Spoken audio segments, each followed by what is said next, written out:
My channel soothing studies.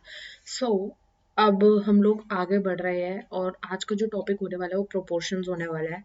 तो इससे पहले वाले पार्ट में मैंने रेशियोज आपको कंप्लीट करा दिया था, ठीक है, तो आप उसको चेकआउट कर सकते हैं। और हमको अब जो पढ़ना है part that is going to be proportions, ठीक है। तो अभी हम क्वांट की रिवीजन सीरीज चला रहे हैं, ठीक है, क्वांट की रिवीजन सीरीज चल रही है और इसमें ये एक टॉपिक होने वाला है एंड मैं आपको कंप्लीट क्वांट का क्रैश कोर्स करवाऊंगी, ठीक है। तो आपको डेली क्लासेस मिलेंगी और हम लोग जो है इसको कंप्लीट कर लेंगे, ठीक है। तो आज जो मैं टॉपिक स्टार्ट कराने वाली हूँ that is going to be proportions, ठीक है। तो जब भी हम सॉरी मैं थ्रोट इज नॉट गुड। तो हम प्रोपोर्शंस पढ़ जाते हैं तो आपको रेशियोज आपको पता होगा हम कैसे लिखते हैं, जैसे कि मैंने लिखा 3:6, ठीक है।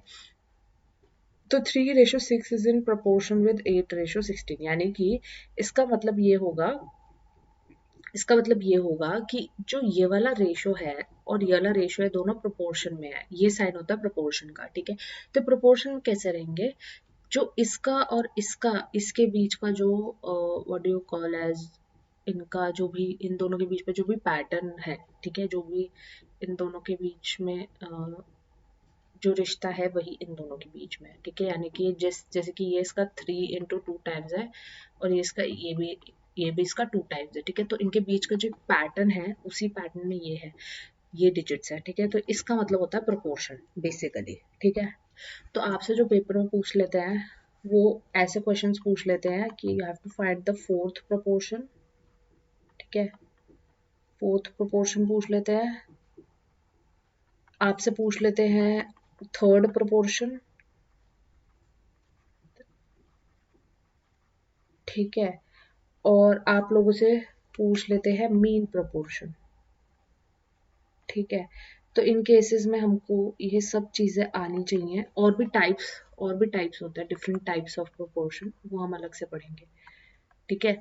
4 टाइप्स होता है, 4 या 5 टाइप्स होता है, तो वो अभी हम सब उनको अलग से पढ़ेंगे, लास्ट वाले टॉपिक में हम करेंगे। अभी मैं आपको जो बेसिक ये चीज़ बता रही हूँ ये वेरी वेरी इंपॉर्टेंट होती है। ये इतना इंपॉर्टेंट नहीं है बट वी शुड नो, अगर पूछ ले बाई चांस, बट ये this one is very important, तो इसी को अपना फोकस रख के चलेंगे, ठीक है। चलिए आगे चलते हैं, है ना।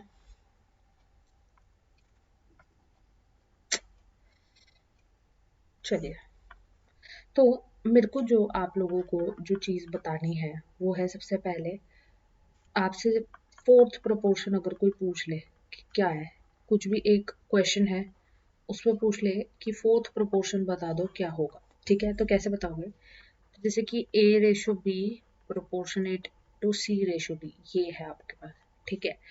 तो अगर आपसे फोर्थ प्रोपोर्शन पूछेगा तो जैसे कि ये वाली प्रोपोर्शन पूछ लेगा, इसकी जगह ये x मान के आप बोल देगा ये बता दो, ठीक है, ऐसे।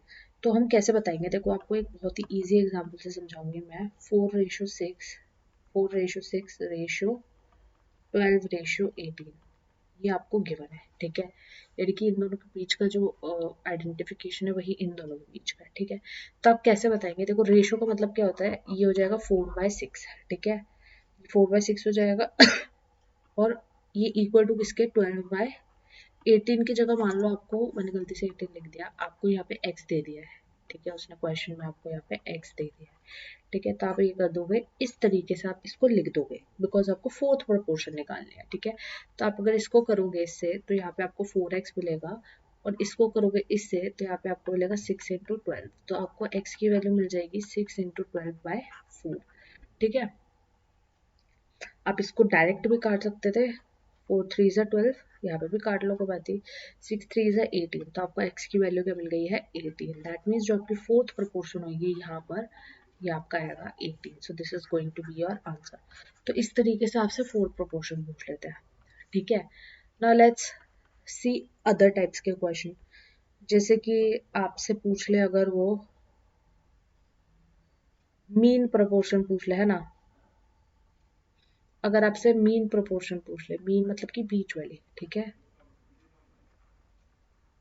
काइंड ऑफ थर्ड प्रोपोर्शन, ठीक है, मीन प्रोपोर्शन पूछ ले, तो देखो आपसे बोलेगा 2:x/8, ठीक है। दैट मीन्स ये जो एक्सेस है बीच वाले, ये दोनों आपको ये मीन प्रोपोर्शन बताएंगे, ठीक है। तो ये इसका मतलब क्या हो गया, 2/x is equal to x/8, यही हो गया इसका मतलब। तो x square is equal to 8×2 = 16, x की वैल्यू आ गई आपके पास 4। दैट मीन्स जो बीच में रहा होगा वो रेशो रहा होगा 2:4, which is directly proportional to 4:8। ये आपका आंसर हो गया, ठीक है, क्लियर हो गया। तो आई होप आपको ये दो टाइप्स के प्रोपोर्शन जो है वो क्लियर हो गए होंगे। इसका एक फॉर्मूला भी होता है, इसका एक इम्पॉर्टेंट फॉर्मूला होता है, important formula for finding out the mean proportion, ठीक है। तो ये आपको याद करना है, बिकॉज ये डायरेक्ट फॉर्मूला बेस पे भी क्वेश्चन आ जाते हैं। B² is equal to AC, B² is equal to AC, this is the formula, ठीक है। और अगर आपको इस पे C निकालना होगा तो आप कैसे निकाल लोगे, B² / A, ठीक है। तो जिसका मतलब यही हो गया, इसका मतलब यही होगा ना, A/B is equal to B/A। ये मीन प्रोपोर्शन के टर्म्स में हमने लिख दिया है इसको, ठीक है। ओहो, ये मीन प्रोपोर्शन के टर्म्स में हमने लिख दिया है। तो basically this is your important formula, जिसको मैं डार्कन कर रही हूँ। ये formula B² is equal to AC, ये आपको याद कर लेना है, ठीक है। ये याद कर लेना है, डायरेक्ट इससे डायरेक्ट क्वेश्चंस भी ये लोग पूछ सकते हैं, ठीक है।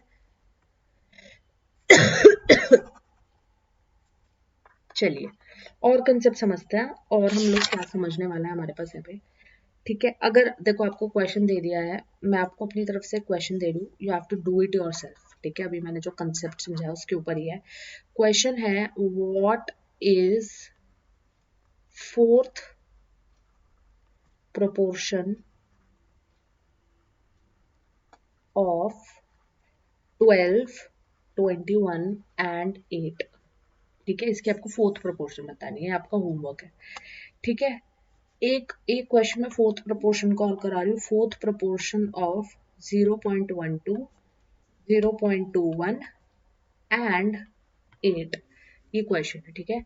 तो आप इसको क्या करोगे, देखो 0.12 को अगर आप पॉइंट हटाओगे तो आपको नीचे मिलेगा 100, ठीक है, इज इक्वल टू, या फिर sorry, I am so sorry, आप इसको ऐसे लिख दो, ये दोनों एक साथ। अब आपको क्या निकालना है, फोर्थ निकालना है, राइट। तो इसका जो आप लिखोगे, ये कुछ इस तरीके से लिखोगे, मैंने भी आपको समझाया था, ऐसे लिख दोगे, x is your fourth proportion, ठीक है।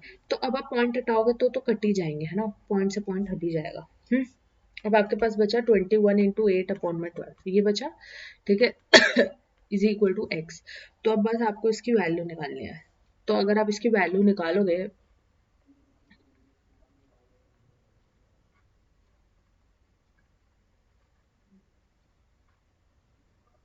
तो आपके पास x की वैल्यू कितनी आ रही है, 14 आ रही है ना।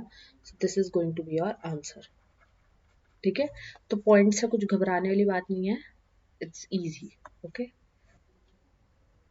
चलो DIY क्वेश्चन आप कर लेंगे, हम नेक्स्ट पार्ट करते हैं।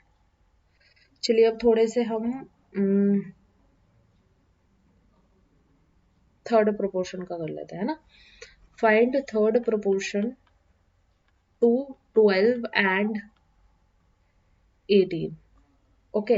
देखो जब भी आपसे थर्ड प्रोपोर्शन पूछे या फोर्थ प्रोपोर्शन पूछे, ठीक है, देखो थर्ड निकालनी हो या फोर्थ निकालनी हो,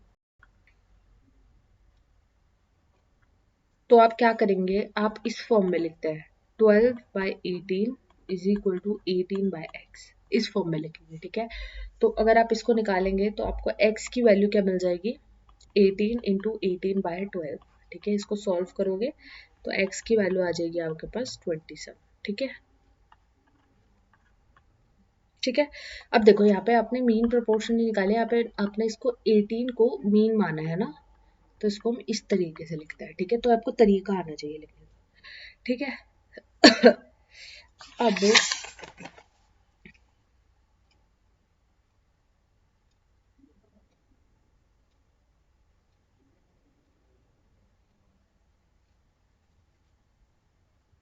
अब एक बहुत इंपॉर्टेंट कंसेप्ट है जो मेरे को आप लोगों को स्पेशली समझाना था, बिकॉज इस कंसेप्ट से आपको इस कंसेप्ट से क्वेश्चन आपसे बहुत ज्यादा पूछे जाते हैं, ठीक है। क्या है, देखो मैं क्वेश्चन पूरा लिख रही हूँ यहाँ पे, जस्ट बिकॉज ये मेरे को आपको समझाना है। एक्स इज सब्ट्रैक्टेड, ठीक है, फ्रॉम ईच 21, 22, 60 and 64.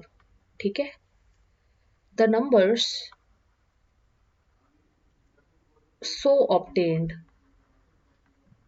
अब देखो, I am taking time just to write these things because ये बहुत ना इम्पोर्टेंट हो जाता है. Sorry. In this order are in proportion. ये क्वेश्चन में गिवन है. ठीक है. Now you have to find that what is the mean proportion. What is the mean proportion between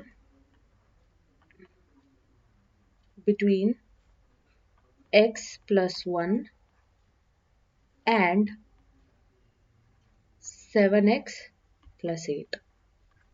ये आपका क्वेश्चन है. ठीक है. अब हम इसका आंसर अच्छे से समझेंगे. ठीक है, चीजों को समझेंगे. देखो, जब भी आपको इस टाइप का क्वेश्चन आया है जिसमें आपको लिखा है कि x हमने सब्ट्रैक्ट किया है, आपको 1 2 3 और 4 डिजिट्स गिवन है. ठीक है. और जो नंबर ऑब्टेन्ड है वो प्रोपोर्शन में. ठीक है, तो आपको इसमें मीन वर्ड को कैच करना है कि आपको यहाँ पे मीन प्रोपोर्शन के टर्म्स में बात करना है. तो देखो, आपके पास जो नंबर्स है 21 22 60 एंड 64. ठीक है, तो अब आप देखोगे, उसने बोला है x हमने सब्ट्रैक्ट किया है. ठीक है,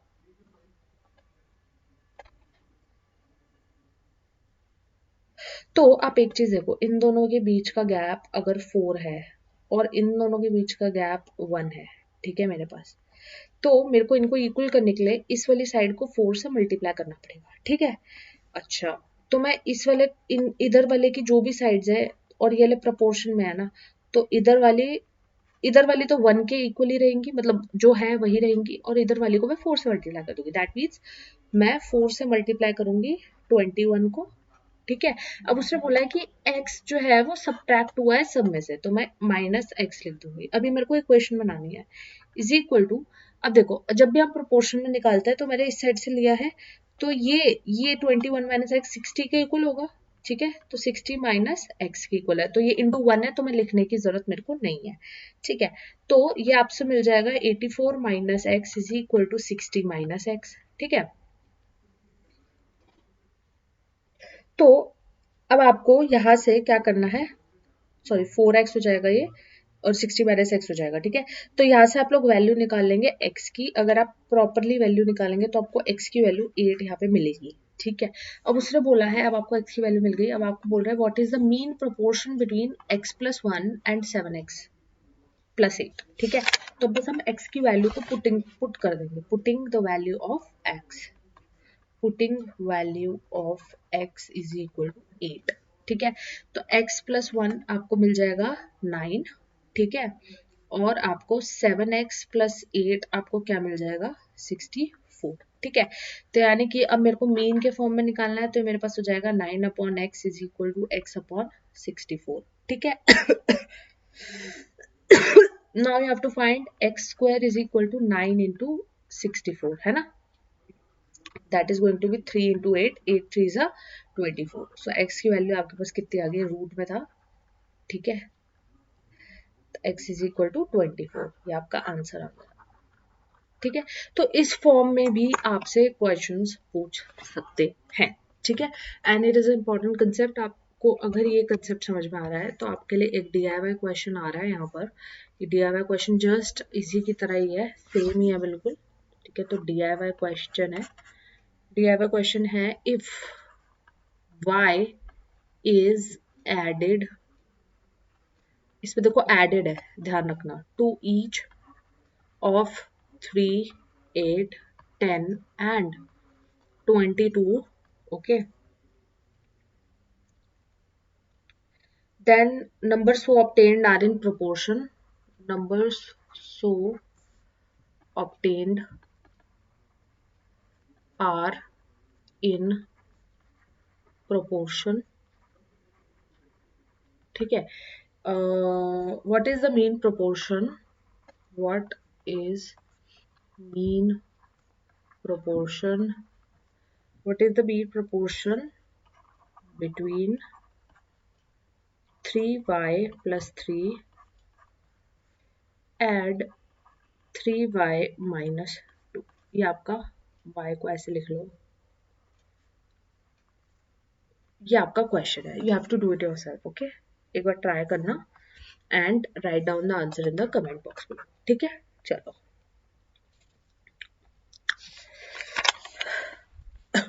अब हम अपने नेक्स्ट टॉपिक पे आ रहे हैं जो कि है टाइप्स ऑफ रेशियोज, ठीक है, और इससे रिलेटेड कुछ क्वेश्चंस, ठीक है।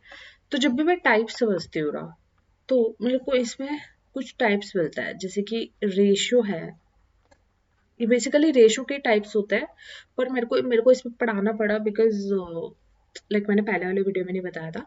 तो देखो मेरे पास बहुत टाइप्स के होते हैं, जैसे कि पहला है मेरे पास कॉम्पाउंड रेशियो, ठीक है।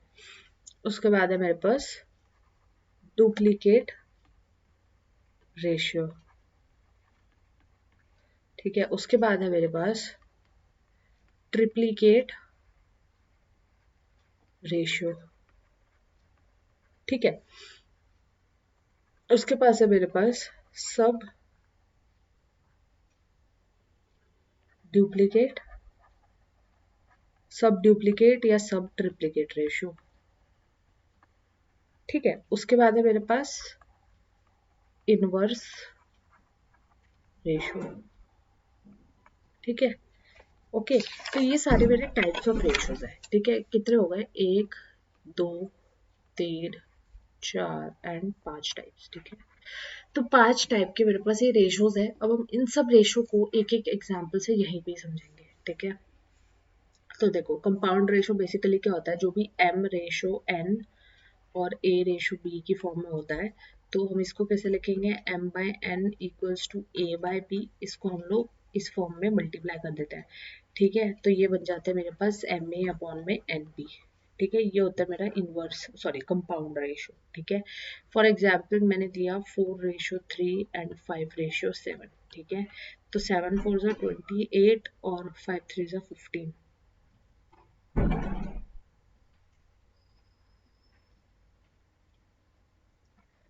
15, 4:3 है, that is going to be 4/3 equals to 5/7, ऐसे होगा, ठीक है। तो ये हो जाएगा मेरे पास, इसको हम कैसे लिख देंगे, इसको हम लिख देंगे जैसे कि 4:3 और 5:7, जैसे कि हम रेशियोज में करते थे, 4 5 20 रेशियो 21, ये आपका हो गया कंपाउंड रेशियो, ठीक है। अब है डुप्लीकेट रेशियो, डुप्लीकेट रेशियो कैसे लिखते हैं हम लोग देखो बस सिंपल है, जैसे कि ए रेशियो बी है, तो उसको डुप्लीकेट रेशियो भी ए रेशियो भी हो जाएगा, है ना।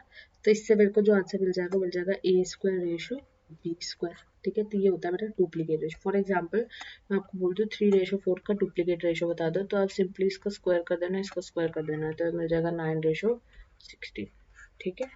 ये आपका आंसर हो गया। उसके बाद अगर आपको क्वेश्चन में पूछ ले कि ट्रिप्लीकेट रेशियो बता दो, ठीक है। ट्रिप्लीकेट रेशियो, तो ट्रिप्लीकेट बस ट्रिपल करना है, ए रेशियो बी का ट्रिप्लीकेट क्या हो जाएगा, A ratio B, A ratio B and A ratio B, that means A cube ratio B cube, ठीक है। ये हो गया ट्रिप्लीकेट रेशियो। तो अगर आपसे पूछ ले 3:9 का ट्रिप्लीकेट रेशियो बताओ, तो आप क्या करेंगे, 3 का क्यूब और 9 का क्यूब कर देंगे, ठीक है। तो आपको आंसर मिल जाएगा 27:64, ठीक है। मैंने एक देखो हर चीज में एग्जाम्पल के साथ समझा रही हूँ, so that you don't get confuse. उसके बाद है सब डुप्लीकेट और सब ट्रिप्लीकेट, ठीक है। ये इसमें हम उल्टा जाता है, जैसे कि इसमें हम ए रेशो बी से हम लोग ए स्क्वायर रेशो बी स्क्वायर पे गए थे, तो इसमें हम लोग ए स्क्वायर रेशो बी स्क्वायर से किस पे चले जाएंगे, ए रेशो बी पे, ठीक है। जैसे कि आपको देगा 9:16 का सब डुप्लीकेट रेशो बता दो, ठीक है। तो आपके बता दोगे 3:4। ऐसे ही सब ट्रिप्लीकेट अगर दे देगा, जैसे मान लो 27:64 का सब ट्रिप्लीकेट रेशो, सब ट्रिप्लीकेट या सब डुप्लीकेट, सब ट्रिप्लीकेट रेशो बता दो, तो आप कैसे बताएंगे, 3:4 है ना। तो ये आपका क्या हो गया, सॉरी 3:9 है ना। तो ये आपका क्या हो गया, ये हो गया आपका सब डुप्लीकेट एंड सब ट्रिप्लीकेट रेशो। उसके बाद जो लास्ट रेशो बचा है मेरे पास, किस कलर से लिखूं जो कि हुआ नहीं अभी तक, इससे कर देते हैं ना। हाँ, इनवर्स रेशो। देखो इनवर्स रेशो में कैसे करते हैं, इनवर्स मीन्स उल्टा, उल्टा मीन्स रेसिप्रोकल। दैट मीन्स अगर ये मेरे को m रेशो n में दिया हुआ है तो मैं इसको n रेशो m में बना दूंगी, ठीक है। बेसिकली अगर मेरे से क्वेश्चन में पूछ ले 2:3 का डुप्लीकेट ओ सॉरी इनवर्स रेशो बताओगे तो आप 3:2 अपना आंसर कर दोगे इनवर्स रेशो में, ठीक है। तो ये थे all the types of ratios, ठीक है, जो कि हमको पढ़ने होते हैं, ठीक है। इसी के साथ मेरा ratios and proportion chapter is complete, ठीक है। इनसे रिलेटेड क्वेश्चंस बहुत इजी लेवल के आएंगे, ठीक है। अगर बस आपको ये याद करना पूरा का पूरा चार्ट, चार्ट याद कर लोगे, एग्जाम्पल्स देख लोगे सारे के सारे जो कि मैंने बताया हुआ है, तो इसका जो है प्रॉपर टॉपिक जो है वो कवर हो जाएगा। बेसिकली कंपाउंड रेशो में थोड़ा सा वो होता है, ये किस फॉर्म में लिखता है, और सब डुप्लीकेट सब ट्रिप्लीकेट में भी हो जाता है लोगों को, ठीक है। तो ये अच्छे से पढ़ लेना। बाकी डुप्लीकेट ट्रिप्लीकेट तो इंडिकेटिव ऑफ द नेम है, इनवर्स भी इंडिकेटिव ऑफ द नेम है, ठीक है। तो ये आप अच्छे से पढ़ सकते हैं। उसके बाद जो आज का जो टॉपिक है मेरा ये वाला यहीं कंप्लीट करते हैं हम लोग, ठीक है। हमारा टॉपिक जो है कंप्लीट हो गया है। अभी आपको क्या करना है, अगर आपको वीडियो अच्छा लगा है तो आपको चैनल को जाकर सब्सक्राइब कर देना। रेड कलर का सब्सक्राइब बटन आपको दिख रहा होगा, just hit that subscribe button. It gives us motivation to make more important videos for you guys और हम अच्छे से बनाते रहें। And one more announcement about the computer course, जो कि मैंने बोला था कंप्लीट मैं कराऊंगी, तो वो बिल्कुल प्रिपेयर्ड है मेरे पास, ठीक है। My research is done and I have not been well for some time, ठीक है। तो अब मैं उस वीडियो पे वर्क करना शुरू करूंगी। But what I want is कि मैं आप लोगों को पहले आपका क्वांट और रीजनिंग करा दूं, बिकॉज वो आपका बहुत बड़ा नहीं है, उसको मैं धीरे धीरे अभी स्टार्ट करवा दूंगी, ठीक है। करना डेली के या हफ्ते में, जैसे कि 2 लेक्चर्स मैं हफ्ते में डाल दूंगी कंप्यूटर के, आपके इजीली हो जाएंगे, 1 2 3 हफ्ते में पूरे कंप्लीट हो जाएंगे अगर मैं 2 वीडियो भी हफ्ते में डालती हूँ, ठीक है। तो इस हफ्ते I make 2 videos for you guys, तो आप उसको अच्छे से उसके नोट्स बना लेना, सब कुछ कर लेना। इतना पढ़ा दूंगी अच्छे से कि आप सभी को, आपको सभी कुछ पढ़ा दूंगी, वो आपके ऊपर डिपेंड रहेगा कितना ग्रास्प कर पा रहे हैं, कितना याद कर पा रहे हैं, ठीक है। तो आप मेक योर नोट्स एंड मैं आपको अपने नोट्स की ही पीडीएफ से बढ़ाऊंगी, ठीक है। So thank you so much guys, have a very nice day. Computer course बहुत जल्दी शुरू होने वाला है, free computer course and complete computer course रहेगा, ठीक है। बिकॉज अब एसएससी और बहुत सारे एग्जाम्स में भी ये, बैंक में भी ये पूछते हैं, ठीक है। अब इंपॉर्टेंट चीज़ हो गई है, तो आप ये कर सकते हो, okay. So thank you so much guys, have a nice day. और अभी जाओ सब्सक्राइब कर दो, लाइक कर देना वीडियो को, मेरा लाइक जो देना पसंद आई हो तो कमेंट कर देना, जो भी आपसे क्वेश्चंस पूछे हैं, अगर आपके कोई डाउट्स हैं, ठीक है, वो भी आप कमेंट कर सकते हैं। And please share it with your friends and family members, whoever need it. So thank you so much guys, have a very nice day, bye.